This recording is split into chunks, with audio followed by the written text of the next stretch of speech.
Greetings, Helldivers, and welcome to the video. In this episode of my Warbond review series, I will be going over the Exo Expert's Warbond to help you decide if it's worth your hard-earned super credits. So suit up, it's time to get certified. Starting off with weapons, and the Gallant SMG does 65 damage with medium penetration. The damage is low, but this beauty shoots at an insane 1,350 rounds per minute. Paired with the default 50-round magazine, you will burn through your 7 spare magazines very quickly if you aren't careful. You can upgrade your magazines to have 70 rounds, but your spare count drops to 5. The Gallant can also be wielded one-handed for all your black box recovery needs, or whatever it is the kids do these days. It can be very tempting to just hose down a horde of voteless with this weapon, but that's a great way to deplete your ammo.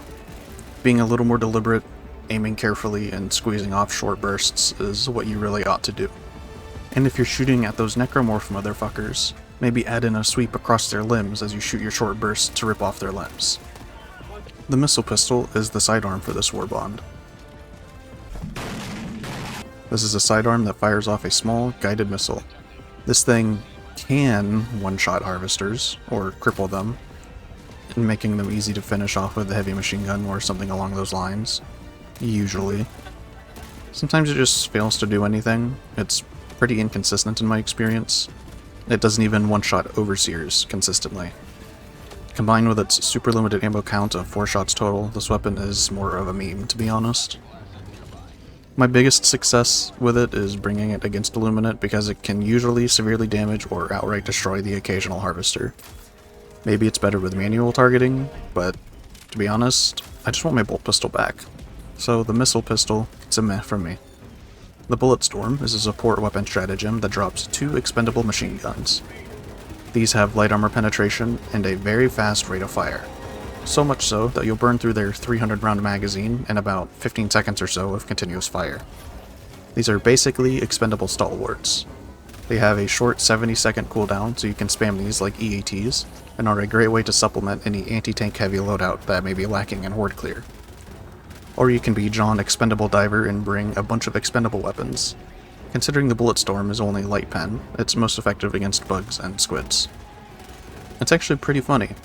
I love bringing the basic machine gun and expendable anti-tanks for bug missions. Machine gun for hordes, EATs for anything big. It works well, I find it very fun. My friend almost always brings the recoilless rifle, and since he got this stratagem, he brings this with his recoilless rifle to help make Horde Clear a bit easier for him. Onto the armors. Both armor sets have the Oxygenator passive, which increases walking and running speed, as well as increases the speed and duration of your slides. You get a light armor set and a heavy armor set. With this passive, the heavy armor set feels more like medium armor, and the light armor set feels like you've requisitioned some Panzer chocolates. This shit makes you zoom. I'm not sure how well the heavy armor compares, like, is it better than an extra padding medium armor in terms of speed and protections? I don't know, not really a numbers guy, but it does feel nice at least, and it looks pretty good too, so numbers be damned. Now onto the real reason to get this Warbond, the exosuits, and starting with the Lumberer. This exosuit boasts a flamethrower and an anti-tank cannon. This is an obvious direct competitor to the Patriot exosuit, as they both have one anti-personnel weapon and one anti-armor weapon, and shockingly, they perform very similarly to each other. I will say the cannon is nicer than the missiles. Sometimes the missiles just feel like you're firing suggestions at the enemies, while the cannon is a goddamn cannon. It feels like the manned AT emplacement, but on a mech. Though I do prefer the minigun over the flamethrower. I really do just love a hail of bullets. Man, after all these years of not playing PlanetSide 2, I am still tragically TR brained. Oh shout out PlanetSide 2, my 4th most played game on Steam. Okay, so what is there to say about the Lumberer exosuit? Well, it's functionally a reflavored Patriot exosuit. The cannon is a nice improvement over the missiles, but the flamethrower just isn't the same as the minigun for me. Now for an exosuit that will put some hair on your chest, and maybe some numbers in that death column. It's the Breakthrough exosuit. Equipped with what is described as a flat cannon, which fires multiple pellets that have heavy armor penetration on one arm, and a shield in the other. What else could you need? All you have to do is walk towards enemies and bash them. If there's a big enemy, fire off a few flat cannon rounds in between bashes. If there's a cluster of large enemies, unload into that bitch. I've been running the Breakthrough mech on Illumina lately, and it's honestly been a blast. getting all the aggro, being hoarded by voteless and wretches, bashing and stomping through them, attracting all the large enemies towards you so you can blast them away with a flat cannon. Seriously, this thing fucks up harvesters and flesh mobs that get close. Crushers tend to take a few shots. I tried to aim vaguely at the head. Problem is their arms love to block their head, and their head is incredibly small anyways, so results may vary. But the shield still works. Staggers them too, so they really can't swing at you. This mech is an excellent tank.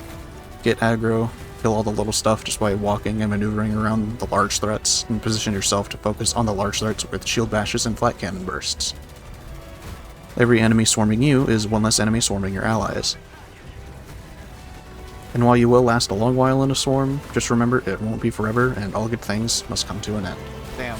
That was a heroic last time. This Warbond comes with the Exosuit Certified Player title. Title does not guarantee players Exosuit Certified, as well as some capes and player cards that match well with the armors. The paints are solid white with slight yellow accenting. They look pretty good. I give them the thumb of approval, which is also available in this Warbond. As this is a standard Warbond, it costs 1,000 super credits and has 300 super credits available to redeem. The Exo Experts Warbond is an enjoyable Warbond that adds fun new toys that are viable against all three factions. If you enjoy using exosuits, this Warbond is a recommend. Wow, what a hot take by the Exosuit Warbond if you like exosuits. Fucking hell.